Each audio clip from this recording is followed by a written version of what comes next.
Every kid has a dream. When you always remember that you're playing for something bigger than yourself. I mean, this is a really cool experience, unlike anything I've ever been a part of. We love and idolize these athletes. God is my Hall of Famer. And I was that little kid who had a dream of playing in the NFL. And sometimes with passion and hard work, it comes true. We are broadcasting internationally.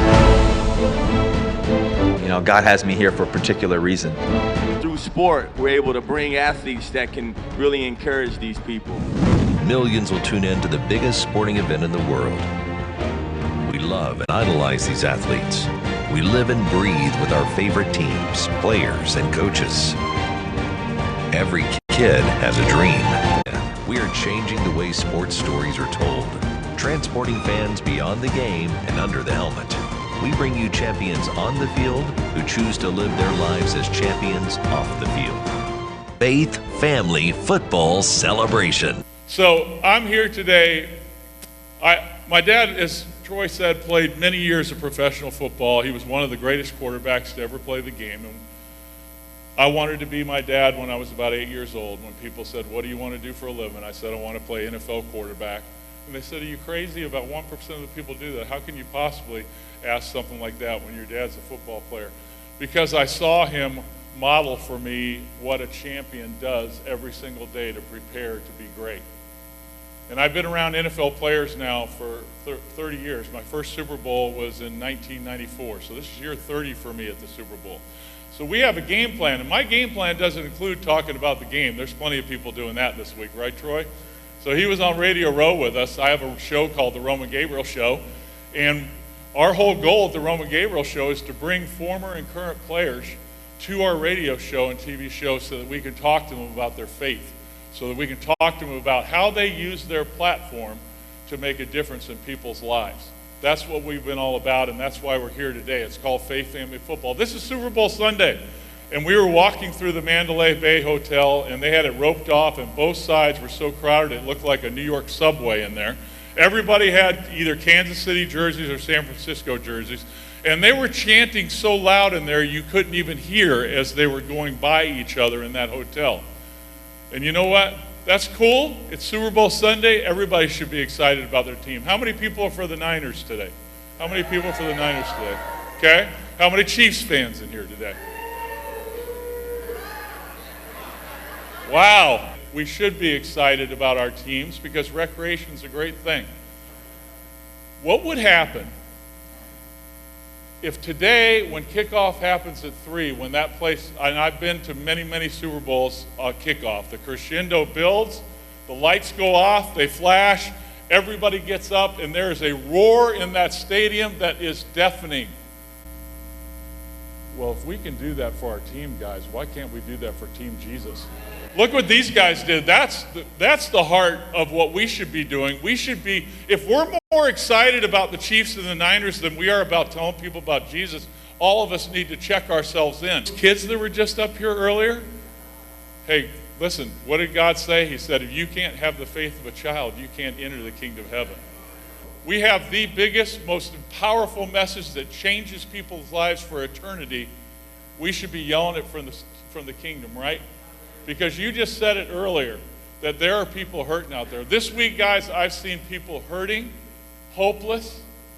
Even on Radio Row, interviewing celebrities and NFL athletes, when you start talking to them, guys, they're just like you and me. They got problems just the same. Yeah, they have a bigger platform, and yeah, our society makes them into something bigger than they really are. And that's the danger. We've mentored a lot of NFL athletes over the years to tell them, listen, you can't put your stock in being who you are as a football player because that's going to end quick. Someday it's going to be over, and if that's who you are and you're going to put your faith in that, then you're going to be very depressed at some point. So what I love is I love working with players where we talk about the fact that it's about what you're doing today. Don't worry about what people say you are because they're going to worship you like a little god, and that's not good, but that's reality. But what we teach them is let's show you how big your platform is and how you can make a difference for the kingdom because of what the world sees you as. But you know the cool thing is, we're all sitting in here today, you're all champions. You know why? Because you don't have to be a celebrity to make a difference. You don't have to, in our society, it's all about celebrity. It's all about being somebody. Even if you're stupid and do stuff dumb, you can be a celebrity and make money. We see enough of that, right? Well, I'm here to tell you guys today that you have a platform. There are people watching you every single day to see who you are. We're not perfect, we're sinners. You know what I try to tell people is, listen, being a Christian isn't somehow we enter into this perfect world where we're better than you and we're now made it and you need to come along for the ride. We're sinners saved by faith. We need a hospital, and that's what this is every single Sunday we come. We need help. That's who we are. The difference is we're saved. We know Jesus. We're going to heaven. We know what our destination is. I tell you guys, I've been here all week long. I do this for 30 years now. I've been serving at the Super Bowl, using the biggest sporting event in the world to spread the gospel of Jesus Christ. And we have been able to see over 1,000 people come to know Jesus through this faith, family, and football event that we're going to do today. And I have something for you because I know Jesus is really big. Somebody in here, maybe more than one, is going to get saved in here today. Because that's what we're here to do, is we're here to introduce people to Jesus. Paul says it in the New Testament, and I've always believed it. Today's the day of salvation. We have the greatest news in the world, the gospel of Jesus Christ. It is the power to change men and women's lives. It's not us, right? It's not anything I'm going to say. It's the power of the Holy Spirit. I'm trying to get back in this game, and I'm trying to win it. How wonderful in a game of life would it be to have the Lord blocking for you?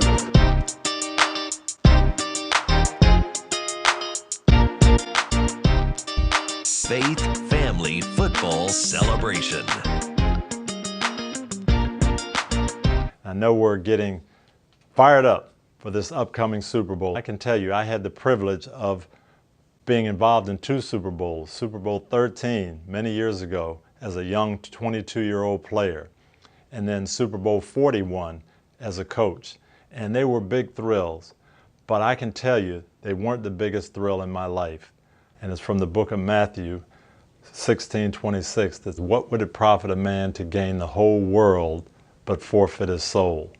And I was at that point at Super Bowl 13. We were about to win the Super Bowl and be crowned the best football team that year.